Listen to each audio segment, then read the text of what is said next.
Hello guys, my name is Marc from jazzguitarlessons.net. Improve your jazz guitar playing with a real teacher, that's me.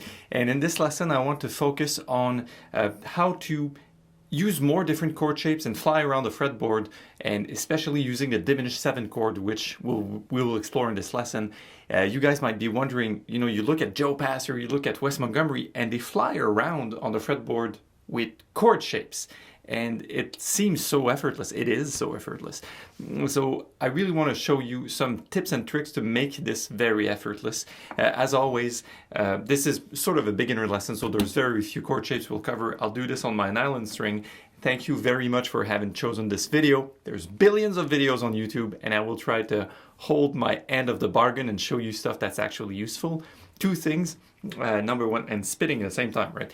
There's a blog post you can find in the description below, so you can actually click and see the examples.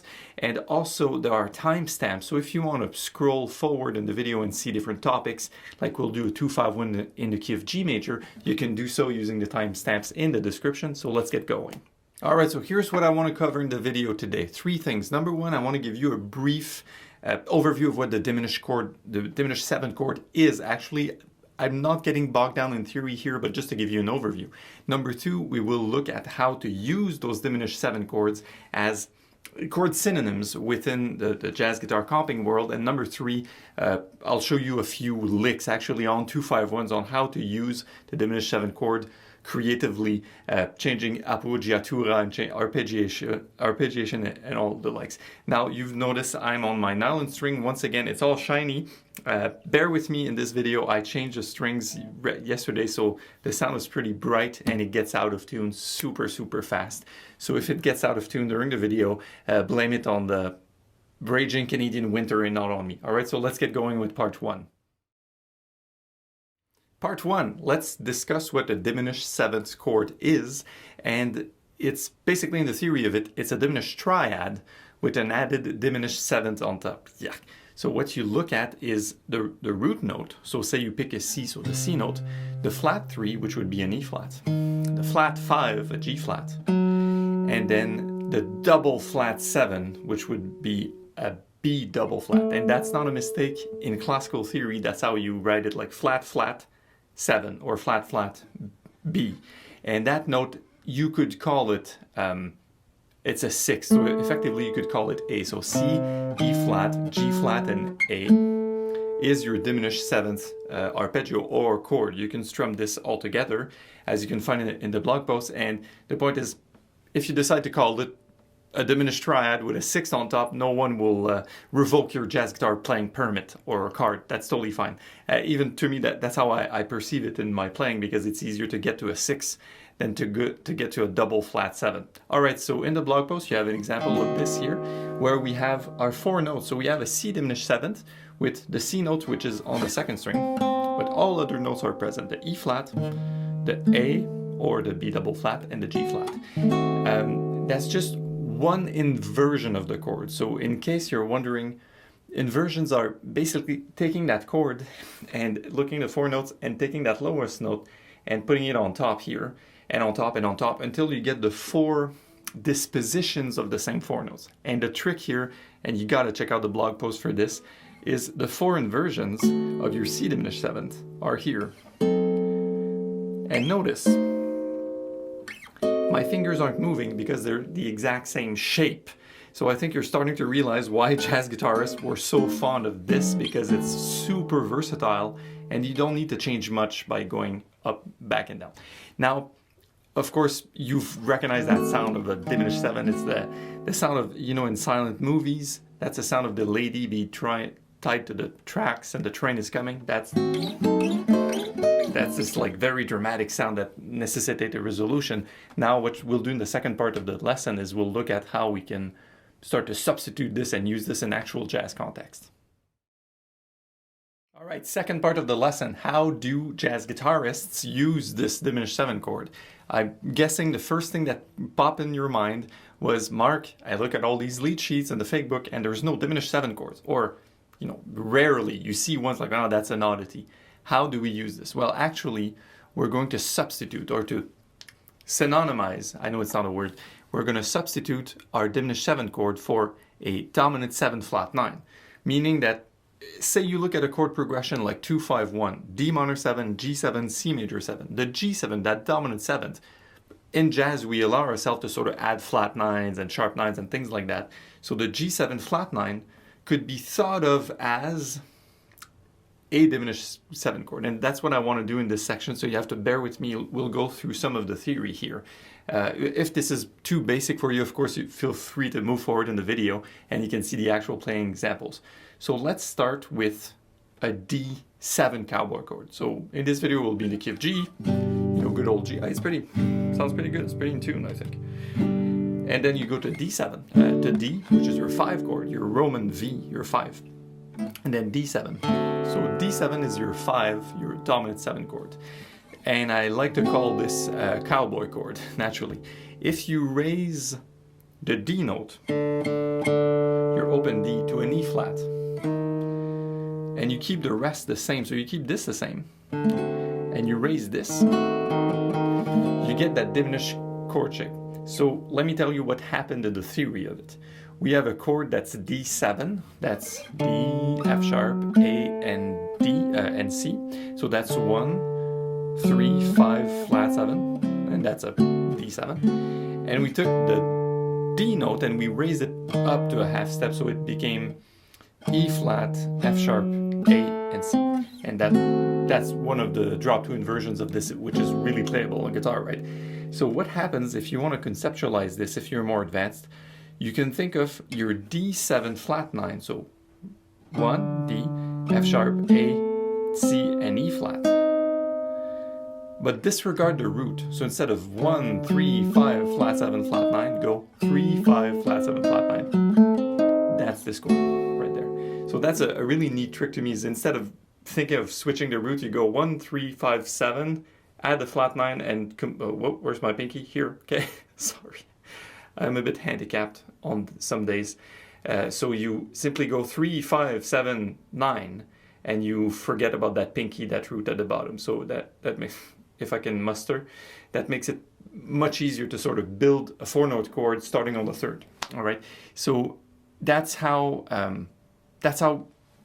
this is effectively C diminished 7. And now it's D7 flat 9. So what we're going to do in the next section of the video is use D7 flat 9 where it belongs, in the key of G, in a 2-5-1, the key of G. So I'll see you there. All right, let's get to the basic in this third part of the video, to use that D7 flat 9 shape that you look at. Like, if you're not familiar with jazz comping, you might go, Marc, this is absolutely not a D7, but it is. I will convince you of it. Let's look at the first example where it says the basics, and we will comp on a G major 2-5-1. So the 3 chords are A minor 7, D7, and G major 7. What we'll do is we'll keep to the top 4 strings to ensure we can use that voicing here. And the first chord in the example is A minor 7. In this particular inversion, we have the G note on top. And very nicely, this goes here. And notice we have these 2 notes staying the same, so we sort of a movement of the top and bottom voice, D7 flat 9. And then we have a G6 9, which is, So let me just find my backing track here and put it together slowly, bossa nova, like 100 BPM. We'll play this together until you can sort of play it. And notice that after 2 tries, I will start to sort of play around with the rhythm a little bit for the timing, okay? 2, good, 3, 4. D7 flat 9. Good job. Let's do it again. 2, good, 3, 4.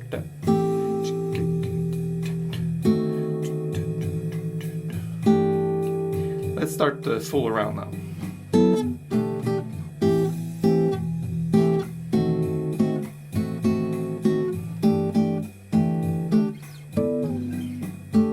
Last time.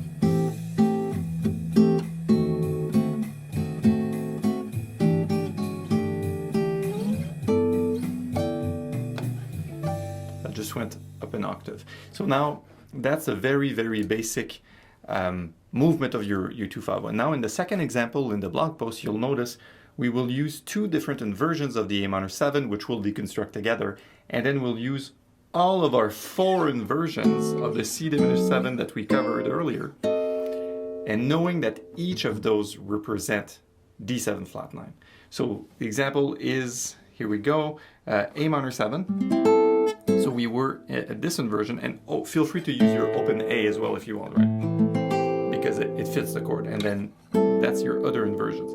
So 2 beats here, 1, 2, 3, 4, and then the next bar we're gonna play a beat per chord, a chord on each beat. So 1, 2, 3, 4, and nicely resolve to that 6-9 chord, which is the same shape here, which is really easy, just 2 fingers, right? So let's do this one more time. A minor 7, A minor 7, D7 flat 9, D7 flat 9, D7, the last one, and G6 9. Let me put the backing track on and rehearse this. Say I'm gonna crank up. No, I'm gonna leave it at 100 BPM. 4 repeats, and here we go. 2, 3, 4.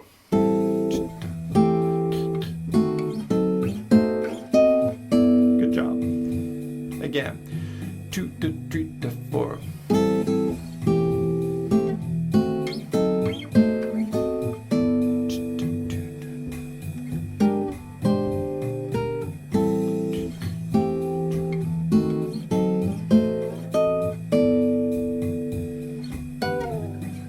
Last time.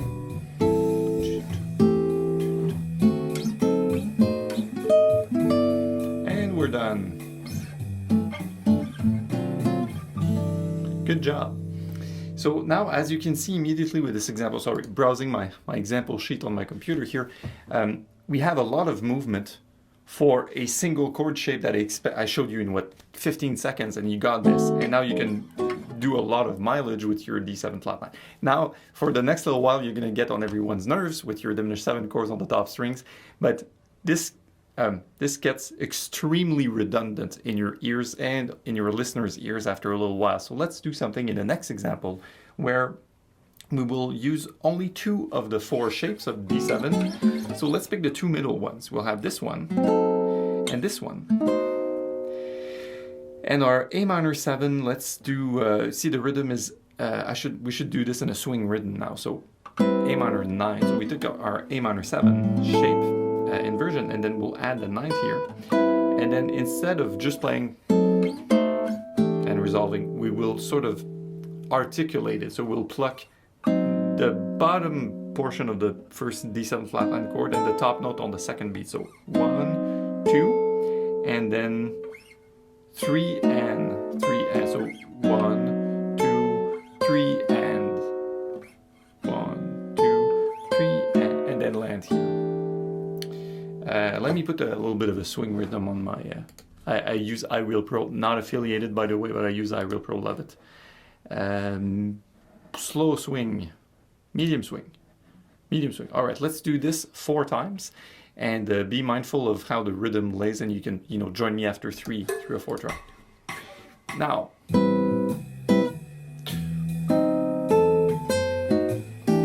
yes, again, 1, 2, good 3, A minor 9.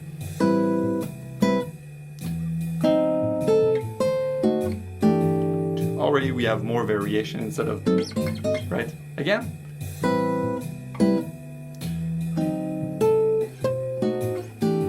And for those wondering, I'm doing finger style. 3, 4.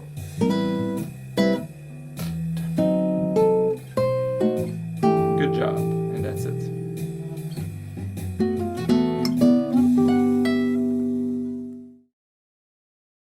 Alright, let's dig in deeper in the next part of this video. I'm going in maybe a little bit more of a theory in the deep end of the pool, and not just because we like to make life complicated, but because what I want to really do is give you more ammo to eliminate that redundancy that we looked at. This part where we just went, oh, it's the same chord shape over and over again, and now we just sort of arpeggiate out of it. What we can do, there's a chord you could call a diminished major 7. So let's look at this chord, which we knew that's the top is an A note, or the B double flat. We knew this is a C diminished 7, right? And this is also a D7 flat 9. If we raise that note a whole step and keep the bottom the same, which means you have to reconfigure because it's really hard to stay like this. You have to use a partial bar here with your index.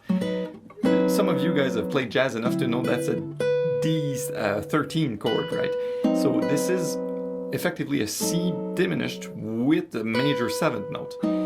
you can do this with any or all of your inversions of the diminished chord. You can raise that top note by a tone, so 2 frets.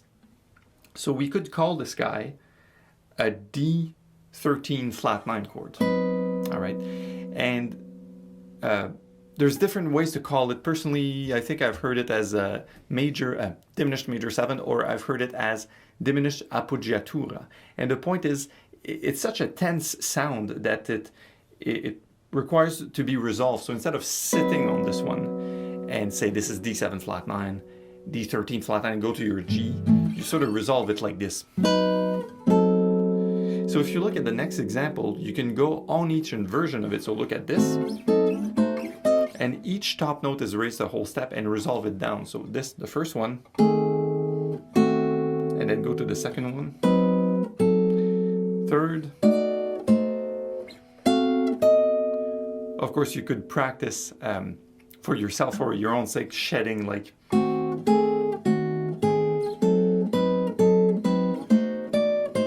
And just get used to moving that top note, and that gives you even more stuff to get away from the redundancy of just climbing up and down your diminished 7 chords and sound like that lady on the tracks, stand on the tracks, all right? So basically what I'm saying, I'm reading over my notes, you have more options now, both harmonically, because it gives you a different tone, a different texture, but also melodically for your top note. And we're not even talking about chord melody still. We're not harmonizing a standard melody, but imagine if this is integrated in your playing. There's a lot you can do when you get the chord melody on standards. You can really use these diminished appoggiatura. So let's plug this in. There's one final example in the blog post. You can plug in that diminished top note over 2 notes of your D7 flat 9. So your D7 becomes a D13 flat 9 and go. All right. Let me put back the bossa nova one. So we're going to go over the same 2 A minor 7 inversion, this guy and this guy, and then go. It's beautiful. Let me crank it up, bossa nova, but like a little faster. Like not samba, but maybe, I don't know, 120? Let's do this.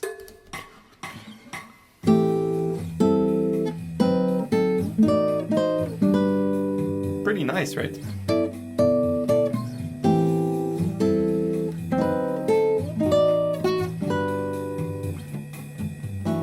Again.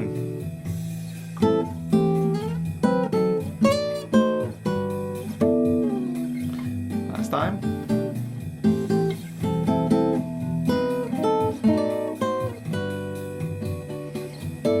I like fooling around too much to keep to the written examples. I'm sorry, guys. But one of the things you've noticed is you might do this, or you might do this back, and you might also go only play that note. Instead of full chord, full chord, full chord, full chord, full chord, you can decide when you select to hold that chord down and make the top note move. That creates a lot of variety. So that's, all the examples are found on the blog. And now, because I'm me, and I always like to do this, let me just this is totally like unprepared. No, I like to say this on YouTube, no safety net, so then you can forgive me for my mistakes. I'm not doing a second take, and I'm not going to edit out. I'm just going to play you, let's say 8 repeats of that. I'm going to improvise a comping, and now you can just hear basically the drum and the bass, right? From this is my computer speaker, really cheap speakers. So let me, iMac speakers, back when they were almost good. So let me just improvise and show you. I'm going to play on the 2-5-1 in the key of G major again and just show you to what extent these things can be taken. One last thing I will say, and I didn't want to get into too much of the deep end in this video, is your diminished appoggiatura, your major, this guy. All the diminished chords can also have any other notes raised. So if I take this guy and I decide to raise the note that's on the 2nd string instead, I wind up with this. So you guys at no theory will say, oh, Marc, this is a D7 sharp 9 and the regular 5th is on top. Yeah, what if I also raise the top note? So I get these strange shapes, but ultimately they all relate back to the diminished chord, and there's another diminished chord that lives a whole step above it and a half step below it. I don't want to get into that, but that's because of how the diminished scale is built. And I'm not giving you the theory, but this stuff might just show up in my improvised comping. All right, let's see how I do. So much pressure. Let's do this.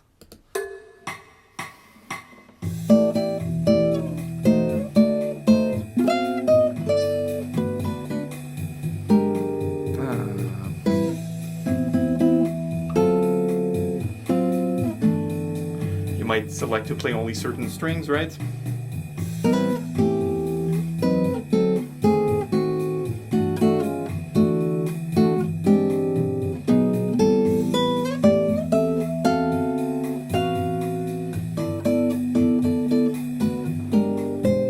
Again.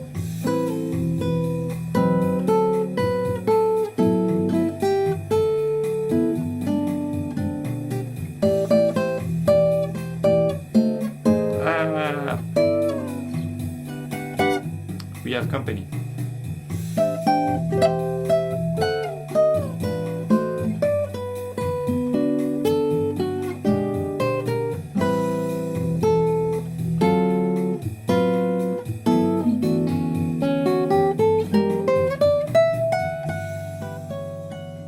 Thanks for watching, guys. I hope you enjoyed the example. We had company during my playback. I'm gonna just show you who it is.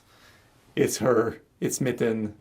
She's not supposed to be in the studio, and I think from the look in her eyes, I think she knows it. So thanks for watching. I hope you got a lot of stuff out of this. Just remember, you can transfer this to different keys. You can work on your appoggiatura to resolve different places on your one. You don't have to do this on the 2-5-1 all the time. There's a lot more about diminished. Oh, sorry, cat here in the picture. I see it everywhere. With the lights, you see everything. You see every speck of dust. And that's why she's not allowed to come in here. She's not supposed to. I guess she's missing her daddy. And of course, there's this symmetrical nature of the diminished chords that makes, there's so much more possibilities, and we've barely scratched the surface on this. By the way, there's a podcast, if it's not published yet, it will be very soon, called Chord Synonyms. I guess it's podcast 44 or 45. And I go over some of these renaming of chords that we can have to do so. That D7 flat 9 is a synonym for C diminished 7, and it's not actually a substitution, right? So please check the podcast. Shameless plug. As usual, please like this video. Please comment if you have any sorts of questions, ideas, concerns, ideas for the next videos. Also, please subscribe to this YouTube channel and make sure you have the bell here for notification. We have tons of videos coming up, and we publish on a frequent basis when I'm not down and out with a cold, which we just finished. Blame the great Canadian winter. On that note, share this video with anyone you think might like it, and I will see you soon on the website, jazzguitarlessons.net. Improve your jazz guitar playing with a real teacher. Take care. See you soon.